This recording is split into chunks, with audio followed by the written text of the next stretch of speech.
Welcome to Riding the Trauma Train, or welcome back if we've shared this space before. I'm Lydia, your host and fellow passenger in this journey of self-healing, inner strength and personal growth. This podcast is a safe, judgment-free space dedicated to the realities of living with and healing from trauma.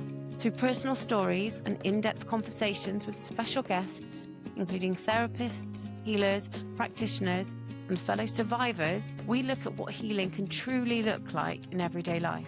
We explore realistic healing journeys and share simple, sustainable practices and actionable tools to support your well-being along the way. So grab your ticket, take a seat, and remember you are not on this journey alone.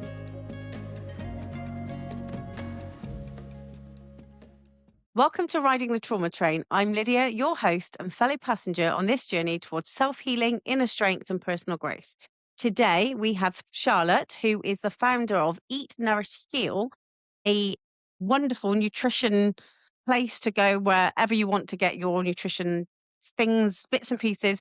I am not going to continue with this ramble because Charlotte is an amazing wellness coach and does yoga and all these sorts of wonderful things. Charlotte, can you introduce yourself and tell us exactly what you do? Because I couldn't get it off the tip of my tongue. So please can you give me your actual title and job role?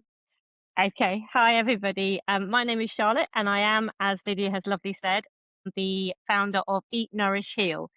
I see it as a kind of a wellness hub.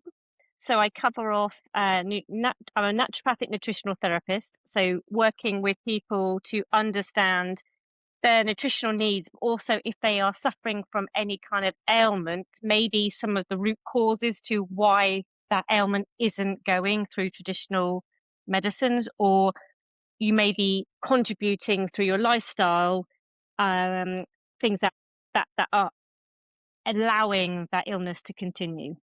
So that's kind of on the nutrition side of things. And then what I found is that actually people are a lot more, who I see are much more well informed about health and wellness, but they may have some kind of belief system that may be stopping them or without realizing or hindering them on their health and wellness journey. So that's where the health and wellness coaching comes into it. And then thirdly, within my little realm of my little world, the yoga. So I retrained with a yoga instructor. So I hold yin yoga and nidra, which is like a kind of a slower yoga with stretching and sort of like a meditation, and then vinyasa flow classes in the Salisbury area. Amazing. So is that because obviously you've got three elements to your business, is that where the Eat, Nourish, Heal kind of comes into it, or is that just a coincidence?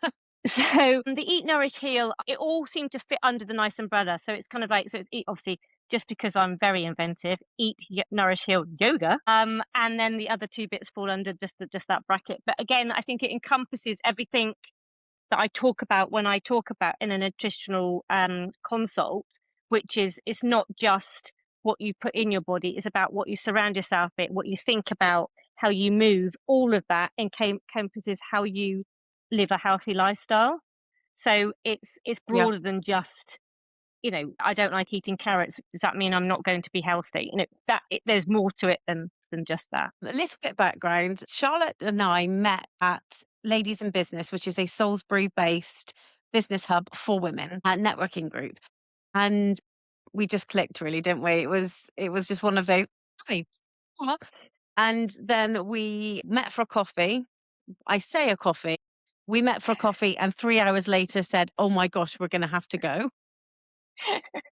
But for me, I am someone that has always I love nutrition, I love food. Food is my thing. But being somebody that is from trauma, and I've had a lot of trauma in my life and my childhood and things, the first thing to go when I have a trigger is my nutrition. It's almost like I'm a petulant child. I'm like, No, I'm not eating healthy. I'm not eating well. I don't feel good, so I'm going to eat rubbish." From your standpoint, and with people that do go through the same sort of thing as that when they go through trauma, is there something within our guts or our brains or our systems that can actually relate to that kind of trigger? Well, again, when you go through trauma, whether it's in childhood or whatever, it basically changes the way your brain and body regulates its emotions. So when the nervous system is overwhelmed, we try and either self-soothe or regain control. And food is such an easy, accessible to anybody way of doing that. It's an accessible tool. So suddenly food becomes tied to safety, comfort, control, emotional regulation. So that's how that starts to evolve. Also, if you think about it from a point of view, if you're doing it as basically, what you were saying is, oh, sod that, I'm not going to eat those foods. Having a chocolate bar, that sugar in that chocolate is a massive dopamine hit. So you get that straight, instantaneous, life's great, and all is well in the world. The Yeah. problem is when you get that massive sugar spike, it's got to come down at some point. So you're going to get that dip. So you're going to keep on having to eat those sugar kind of base products to keep you on that high. And that's where the kind of so like say for example, binge eating could come into play. Yeah. So it's a basic as Okay. a way of trying to regulate your nervous system that is feeling way overwhelmed by the trauma or being be either triggering memories of a trauma or the trauma itself gaining Yeah. control. And I think also, I think you touched on it then when you said you're trying to regain control. It's almost like, for me, I think it was rebellion. It was like I know what I should be doing to make myself feel good, to feel healthy. And it's the self-sabotage, rebellion type thing that you kind of go down. I know when we were talking, it's the word that I can never get correct. Is it microbiomes? Is that right? The microbiomes, yeah, that they are these like the bacteria, like a commune. You have good Okay. ones that actually help your body, and ones that can sort of do cause disruption within your body. And you need a sort of a balance in there to make sure the goodies are outnumbering the baddies. And that's that that's Yeah. the layout, that's the terrain in your gut. And so certain foods and stuff can, obviously help and hinder that process. So, like again, if you have a big course of antibiotics, they don't go around. They're not that sophisticated enough to just go and kill the bad bacteria or the bacteria that's causing you that illness. They kill everything. They kind of like a bit like they Mhm. nuke everything. So when you had a course of bacteria, you would start taking some probiotics to try and repopulate and eat really healthily after that course to try and repopulate that with those good bacterias. Does that make a bit of sense? Yeah, no, it made perfect sense. Yeah. It's almost like Pac-Man, isn't it? It's like Pac-Man's going round and it just eats everything. Because with regard to the trauma then, when you are Yeah. somebody that is either binge eating, comfort eating, eating all the high sugar, high fat, what is that doing to your gut and those microbiomes? So basically, sugar. So there is certain microbiomes that obviously the bad ones as well as the good ones, but the bad ones especially, they love that sugar yeast um, products. So again, you're giving them their food. You're giving them more food. So you're encouraging them to repopulate and spawn and get bigger and more of them. So you're just literally feeding the sort of that terrain that you don't want. So you're giving them free rein to go, this is amazing. She's given us more. She wants more of us. So they're spawning and they're just taking over. And then, you then potentially can get things like leaky gut, where the lining of the gut lets particles into your bloodstream, which then can affect your mood, which then could lead on to Okay. some more mental health problems.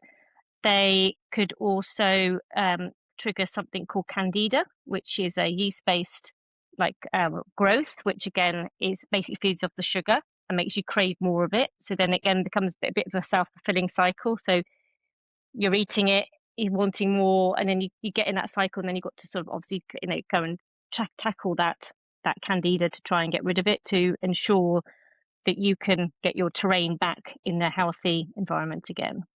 So there's a lot of things that So it triggers basically, as well as blood sugar and highs, which again we've talked about. yeah.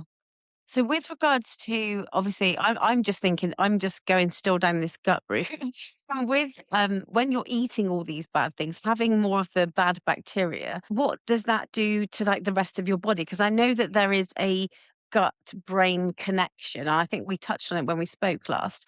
But obviously, for me, this is like almost a trauma cycle, as well as you just said about the candida. The Yeah, trauma cycle is I'm going to eat rubbish or eat nothing. And the bacteria is all going all over the place. And then you've got your brain. It's kind of all like going round yeah. and round and round.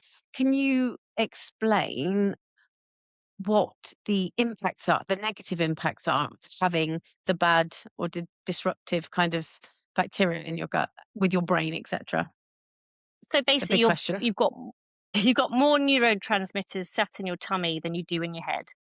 So if you think about it from that, so if Okay. you're feeding, yeah, if you're feeding your body, or if you let's go back, take it back. So if you've got a car and you put in there the wrong type of fuel, yeah.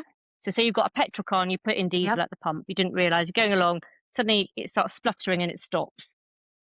You've got to go and get it cleared out, no, your engine cleaned, and then you put the real fuel in and you get going again. You imagine that you're putting Yep.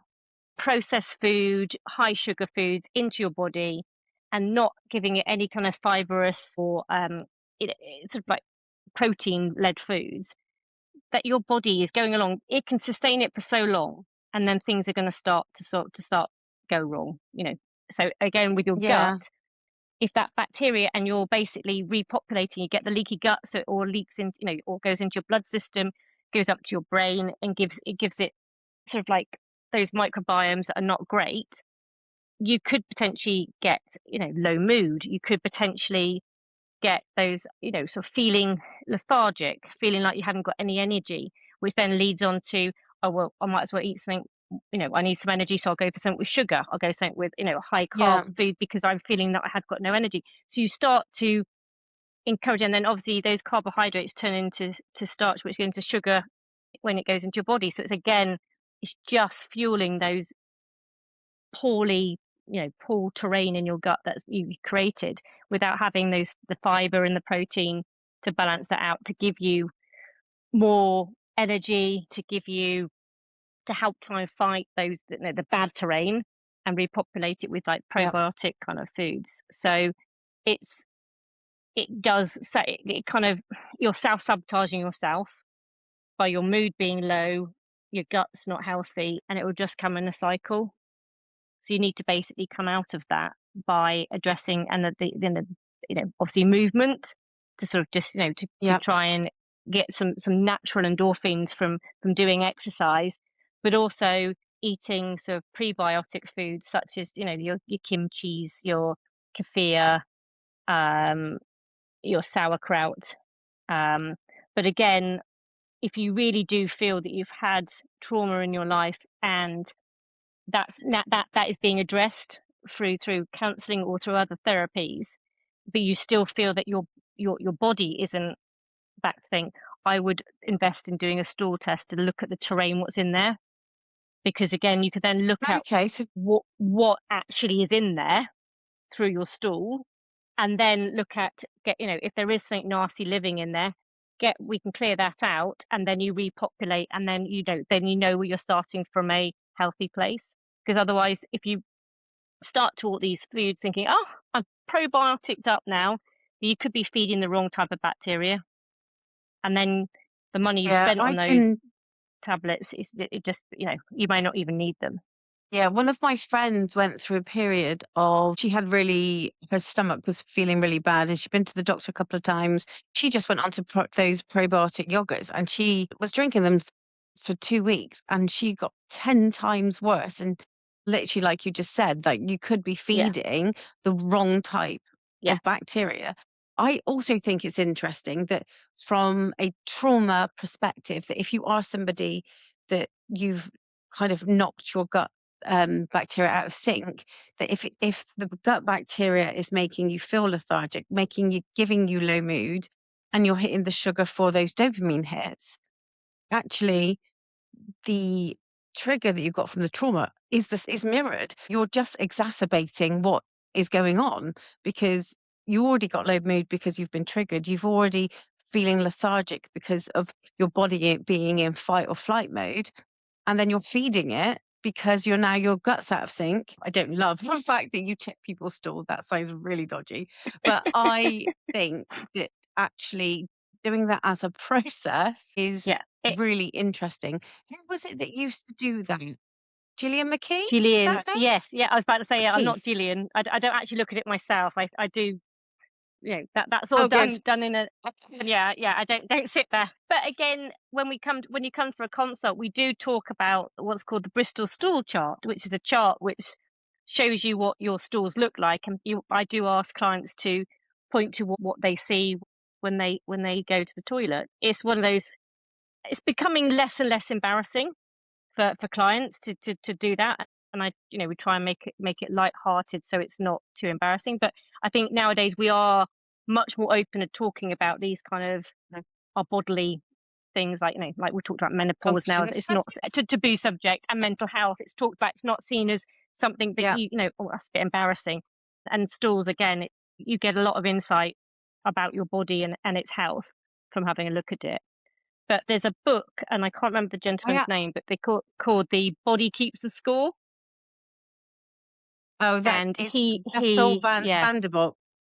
that's the one. And he talks very much about, and I do believe that your healing journey is about getting your head right, but also your body right. They're linked. So, for example, if someone is struggling still to shift weight, I do believe if there's trauma they're hanging on to, that weight probably is linked to the trauma that hasn't quite been processed through.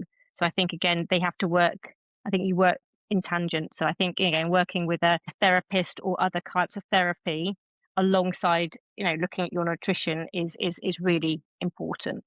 I think it's really interesting that you brought that up. I have always said that my weight has been related to my trauma, and it doesn't change how my body automatically goes into safe mode and into that self-sabotage Yeah. through nutrition. There will be hundreds, maybe thousands of people that feel the same way. I know a couple of gentlemen that have been through similar trauma to me, and their not problem, but their response to that trauma was also weight gain. I'm intrigued about the concept of nutrition helping you heal, and the fact that your name is Eat Nourish Heal. That's my next question then.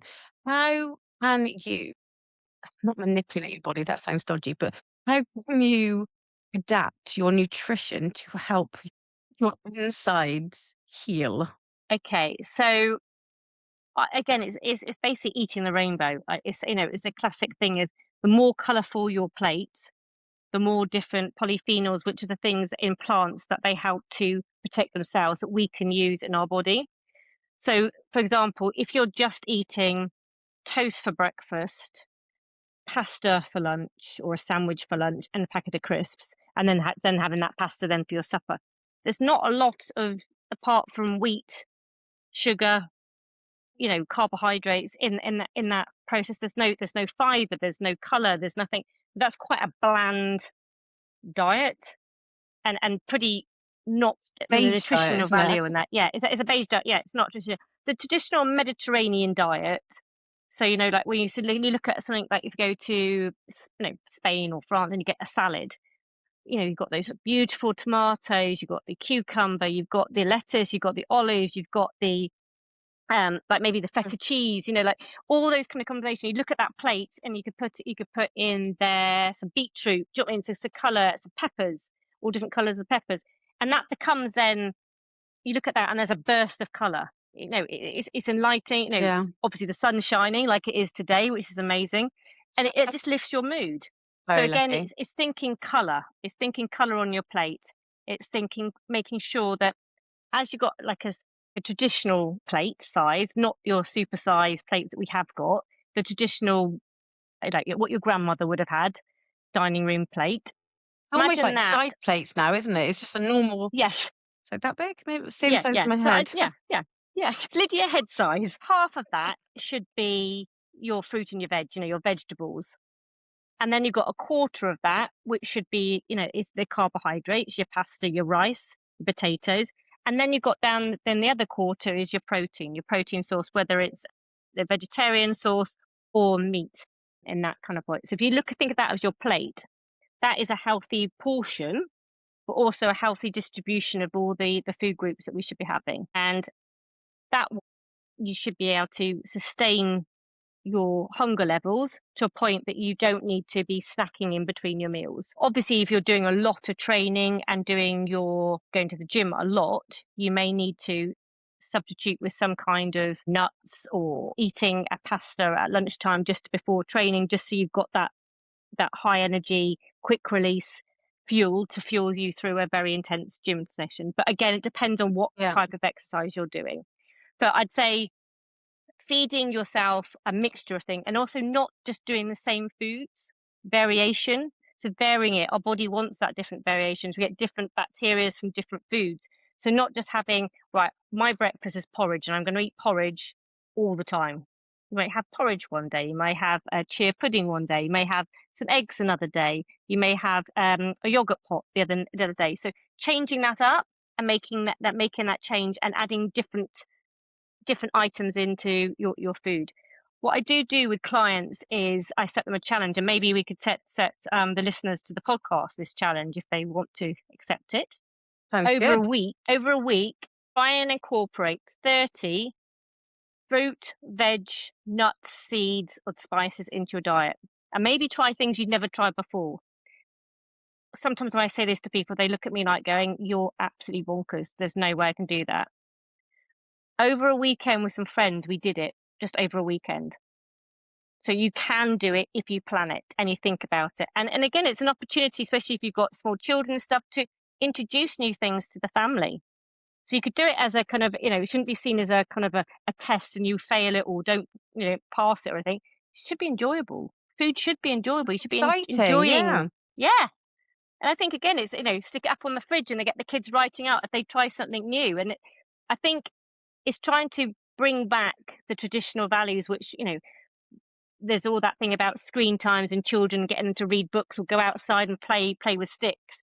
It's going back again. We're taking Yeah. it back as the convenience food, which we all thought were amazing in the 80s and 90s. Maybe yes, it has its place, but it shouldn't be what we do as the norm. It's going back to, Yeah. 100%. we know what we're putting in our body. Like that a strawberry is a strawberry. It's not a flavor with an E number or some Yeah. emulsifier or a preservative. It's there, and if you don't eat it within a few days, it's going to shrivel up and go moldy. But that's how it should do. Yeah. It's not being kept alive. You see that strawberry in 2 years' time, and it's still looking perfect. You'd start to worry about what's in that Yeah. strawberry. I think they did experiment, didn't they, with two different burgers. And I think one was a homemade one, which had all natural Yep. ingredients in, and one was from a famous place that we will not mention.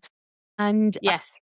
like the famous one was like, it looked like you just put it out, and the one that had been out there for a couple of weeks, that was the homemade one, was like moldy and it looked hideous. Yeah. But actually, if you take that back to basics, the other one is the hideous one. um it's funny that you say that, because we, in our house, we have rainbow pasta, all the rainbow of different vegetables. And then we have, if the girls are, because obviously my girls are only 11 and 7, almost 8. And when this podcast goes out, she will be 8. And we have that, I call it traffic light veg. So they always have a red, a yellow, and a green. And I wanted to ask you, you touched on something then about 80s and 90s. Can you remember there was a program on TV, and it was called Time for Dinner.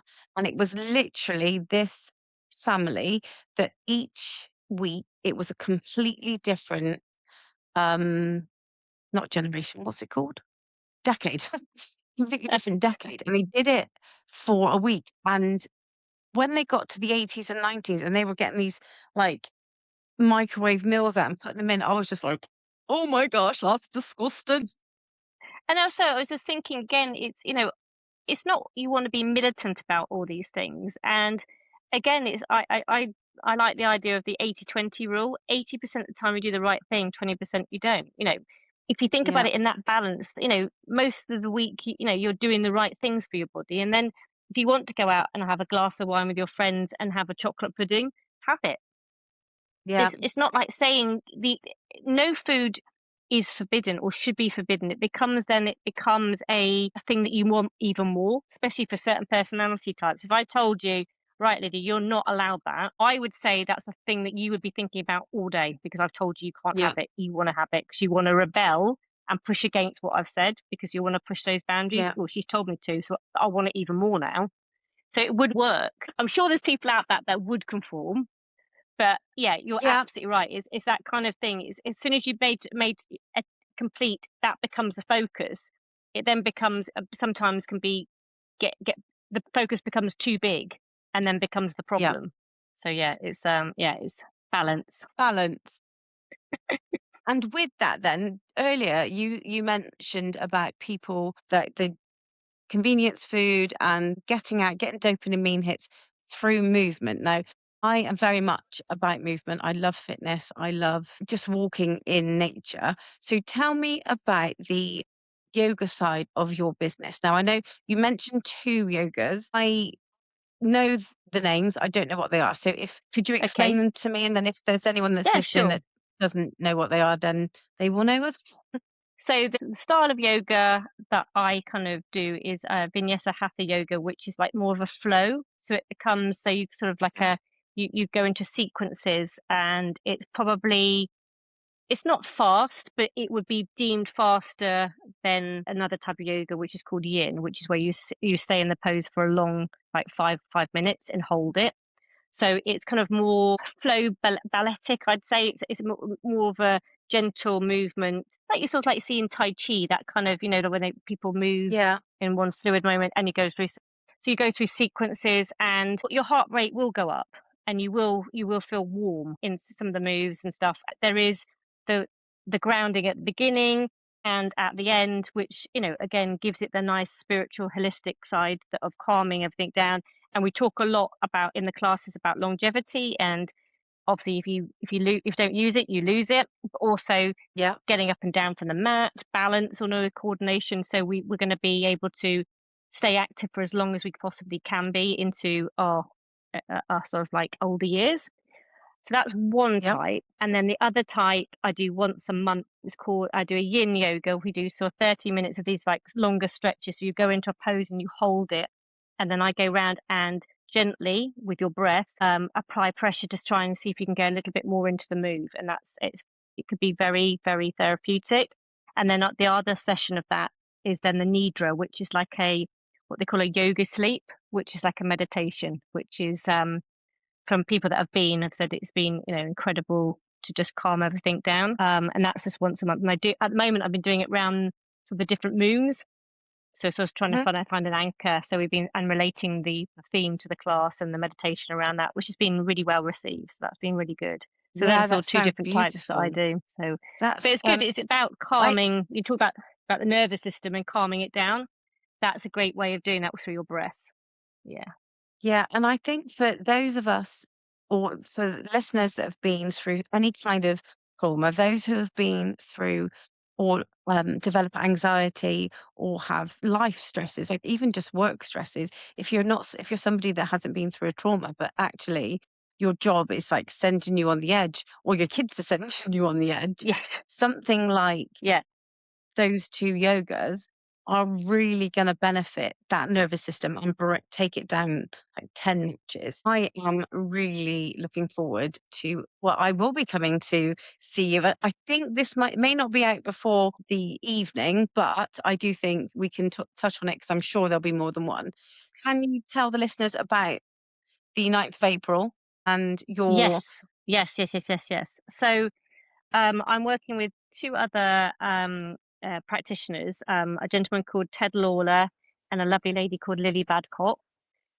The evening will be a 2-hour session in Bemerton at St John's Place on the 9th of April, 7 to 9.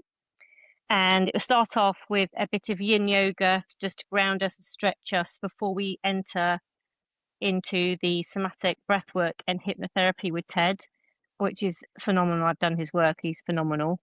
And then that leads into closing the practice with Sing to Heal, which is Lily's lovely sound Reiki to end the evening. And anybody that's either just, had a bad week or has got systemic nervous system and a lot going on, a lot of stress in their lives, I think it will be a lovely way to just take some of that away and just reground and just resettle things. So yeah, no, anyone that's going, I think, is incredibly privileged. I think it will be an amazing evening. So I'm looking forward to it. Been talking to Ted online and Oh, have been amazing. looking at his Instagram. Wow, like he is incredibly talented and completely not what you would expect.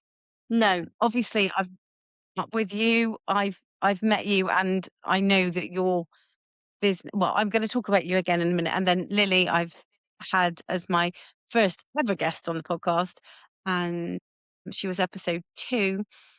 And also, I've been to lots of her sound Reiki. And so that evening as a whole, I just can't wait. I just know it's going to be magical and so resetting and so grounding that I'm going to have to take the day off the next day, I think, because I think the next day I'm just going to want to chill. Um, anyway, rewind back to you. What so if somebody is thinking, okay, do you know what? I would really, really like to sort my nutrition out. I would really like to see what is going on with my body. What can they do? And how can they reach you? And then what is the kind of process that they need to go through with you? okie dokie. So if they wanted to reach out and just the first thing I would say to them, if they wanted to have a like a 15-minute chat with me, just to have a see whether first of all, obviously they've heard me on this podcast, but they might go, do you know what, I kind of want to have a chat with her and just see whether we're a good fit. Because again, Mhm. not everybody is a good fit for yourself. They might speak to me and go, do you know what, I don't like the way she talks. I don't like the way she says that. You may not just click for some reason. So that I always Yeah. think that's a good one. If you are still on that fence and you do want to have that 15-minute chat, and you can reach me by either coming through Instagram at eat.nourish.heal. That's my Instagram page, or through my email, which is info@eatnourishheal.co.uk. So you can send me an email. And then one other place is going through my website, which is here we go again, eatnourishheal.co.uk. So there's those 3 ways of getting in touch with me to set that up. And then from there, the way it works is working out, we have a session. It could be online or it can be in person, and we go through a whole consult where you basically go back into your sort of like bringing you into the present, Hmm. and then we sort of obviously with coming with what you've come with, we look into the future. So we're sort of like going right back to the root, trying to find the root cause of thing. I would say again, with some things you may get some quick wins as part of that, as we start to go, but some of these things can take time. So I think again is setting expectation with people that some of these things are really deep rooted into someone's body. So they do take some Hmm. time to shift. So again, if they're coming with I've got a dicky tummy, I want it fixed, and then I move on, it may not be quite as simple as that. And I think again, we are in the Amazon, Netflix kind of culture of everything instantaneous. You may start to feel better, but it may not be the finished item. And I think people need to probably realize that there is some shifts that will need to happen maybe in their lifestyle or their habits as well. It won't just be take that tablet and by the way, amazingly I'm 10 stone lighter. Yeah. It I'm healed. it doesn't yeah, and I'm healed and I found the problem, I just need to take that tablet. It's sorted. For long-term healing, that isn't going to happen, unfortunately. Okay. So I think that's amazing. And I think the fact that you get kind of a discovery call with you and you have to be able to work with your practitioner and you have to be able to connect. Because if you don't connect, like what there is no point. You're going to be fighting against something that is a losing Yeah. battle. Then obviously do you give like supplement recommendations or do you look at people's diet? Is there like an actual process you go through, or is that Yes. all more prescriptive? No, there is an actual like a like a process that we go through during that an hour and a half, that initial hour and a half. I try not to give supplements unless they're really needed as an off. I try and get most of that from the nutritional side of things or lifestyle kind of things. And because again, giving somebody a load of the supplements, how are you going to know what's working? You have to sort of introduce something Yeah. like that. So if they're, and also again, testing. We can't, we at the moment we haven't got barcodes that we can scan and say what's wrong with us. I'm sure that's coming, Yeah. but at the moment it's basically through testing. So you may go, oh, I think I need more vitamin D. Well, have you been tested? Have you had a blood test to see that? No. Well, let's test those kind of Yeah. things. Again, I'm anemic. How do you know you're anemic? Well, I've got these symptoms. Well, that it could be that. It could be vitamin D. It could be, it could be iron. Let's test you. Just by assuming that you take these tablets and things that will fix things. If you don't Mhm. know what you're fixing, how do you know? So I think testing is really important to basically back up your. So I may have a thought of what it could be. I would then back it up with some testing to make sure that we are addressing the actual root cause to someone's ailment or condition. Yeah, So because yeah, so it Dr. is, Google tells us a lot, doesn't it? yes, Dr. Google is pretty helpful at times. But again, supplements have their place, but they're not the fix for everything. Yeah. Um, and again, some of these things are very habitual, and it's not until you start unpicking it that people realize, oh my God, I didn't realize I was even doing that. You think you're Mm. doing the right thing, but you're maybe doing it in the wrong order or at the wrong time. It's just again because there's so much information out there, and I think there's a lot of health scaring as well, and I think it could be quite Yeah. overwhelming, and also you have to do this. This kind of messaging on Instagram, you need to be doing this, you need to be doing that, do this, do that. It's quite aggressive and it could be quite intimidating. And Yeah. not everybody's the same. We are unique. We are all unique human beings. We're all put together very differently. We all have different motivations. We all have, different thoughts and the rest of it. And that's brilliant. We are unique and that's amazing. And I think that should be remembered when people are being saying, take this and this will fix that. Well, that may fix, say, 5% of the population, but it won't fix the other 95 because we're all too unique Yeah. and there's two different influences going on. So there's a lot of it out there. So contributing That's a really factors. good point because actually people are, say you have an influencer and they Yep. are getting their message out and a Yep. hundred people have gone, well, I'm gonna do that program, I'm gonna do this, I'm gonna do that. And actually Yep. it turns out that literally like you just said, it worked for 5, it didn't work for 95. With regards to Eat Nourish Heal then, with the healing side of things, so with the movement and the yoga, I know you do have a different email address for people to contact you if they're in the kind of Wiltshire area and they want Yep. to come along to your yoga. How can Yep. they get hold of you? So that is good. Basically, it's the beginning bit. Instead of info, it's yoga at info at, oh God, I'm confusing myself now. Yoga at eatnourishheal.co.uk. So that would come through if you were specifically wanted to have a chat about the yoga. I also run a class on a Tuesday evening in Chaffin Grove School, which is a lovely little group that I've got going and it's growing and I'm hoping to grow a bit more. So if anyone's interested, come along 6 to 7 on a Tuesday at Chaffin Grove School, which what I'd like to turn that into is a bit of a community. And it's becoming Yeah. that where people feel safe. And that is another thing we would talk about with the nutrition side of things is someone has to feel safe with you and see it as a safe space and a space where what's talked about stays within that room. It's not something that Mhm. gets discussed. So you can open up and be honest.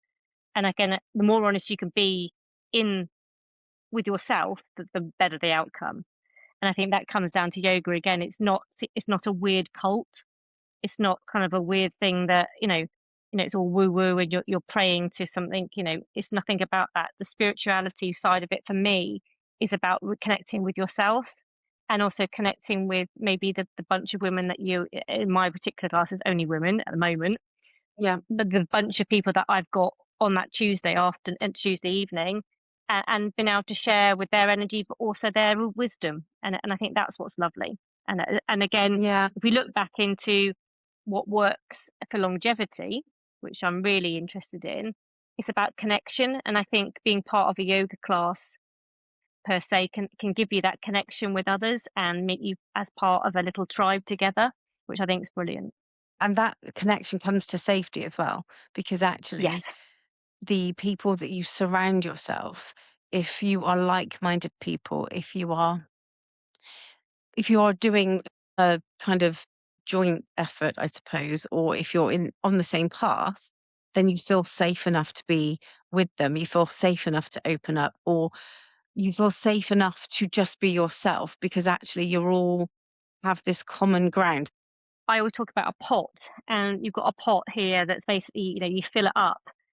You fill it up, fill it up with all the good things, and you're feeling really good. And then people take from your pot.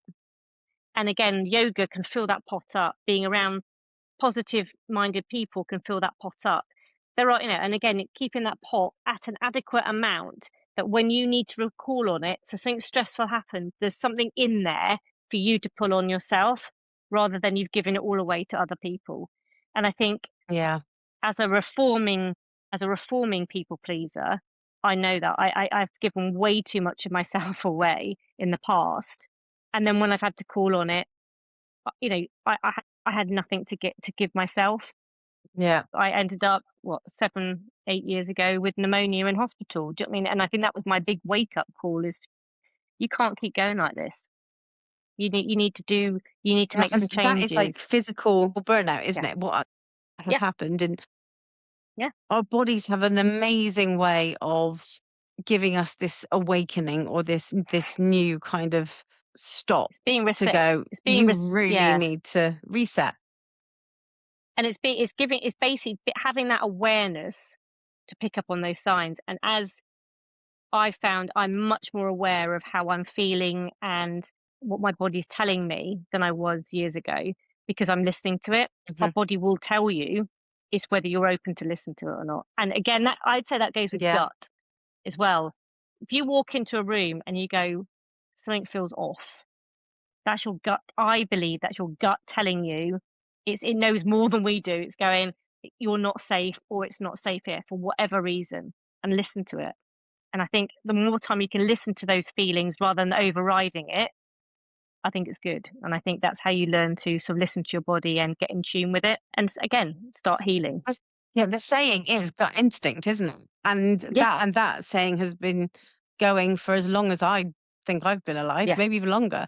But Yeah. yeah, gut instinct is amazing. And that you think of if you think of all the things you nervous, you have butterflies in your tummy, Yeah. you are anxious, you have knots in your tummy. All these things are all related to thoughts, emotions.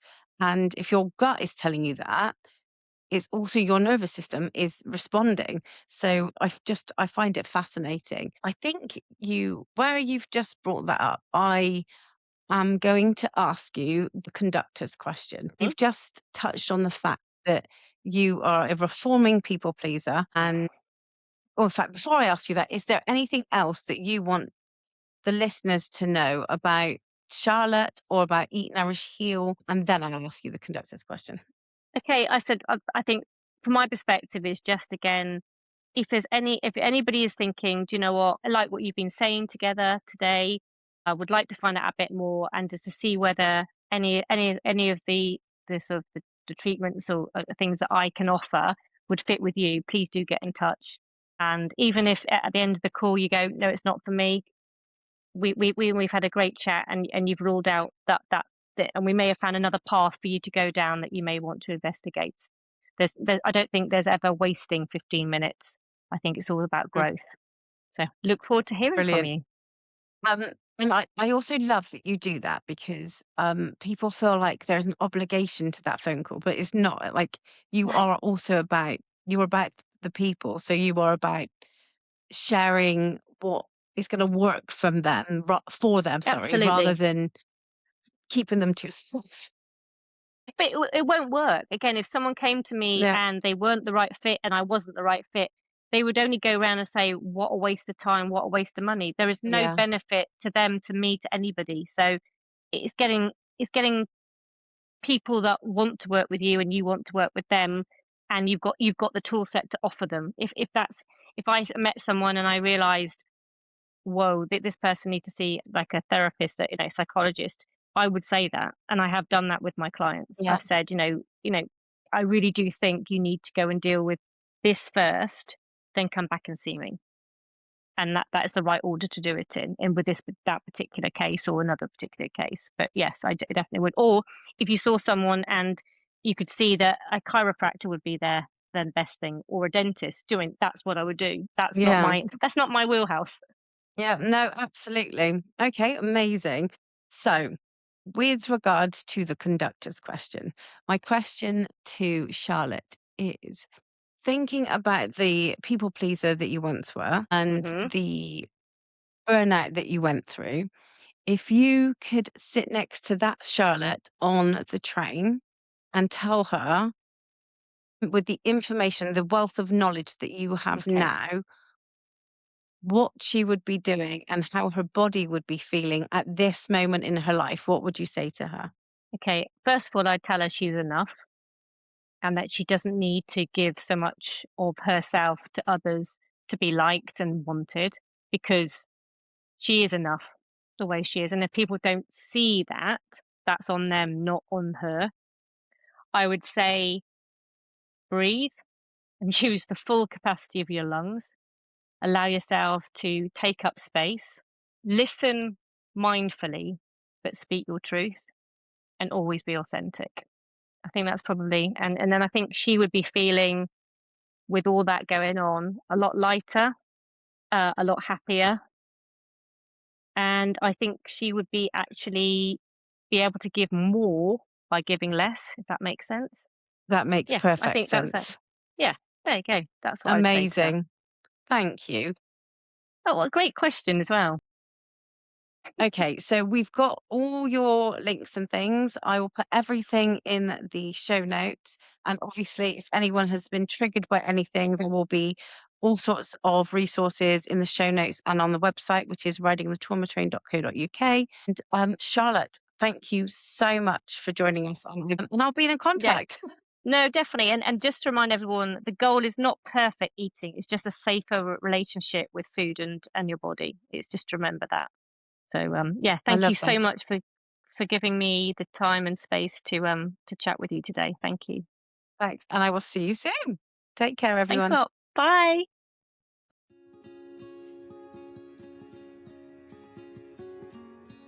Thank you so much for joining me today on Riding the Trauma Train. I'm Lydia and I feel privileged to share this space with you. No matter where you are on this train right now, whether it's in survival mode, slowly finding your feet in recovery, or maybe it's somewhere in between, remember you are not alone in what you're feeling and you do not have to travel this journey by yourself. So if you'd like to continue traveling together, please follow Riding the Trauma Train wherever you're listening so you can join us at the next stop. Until next time, take care.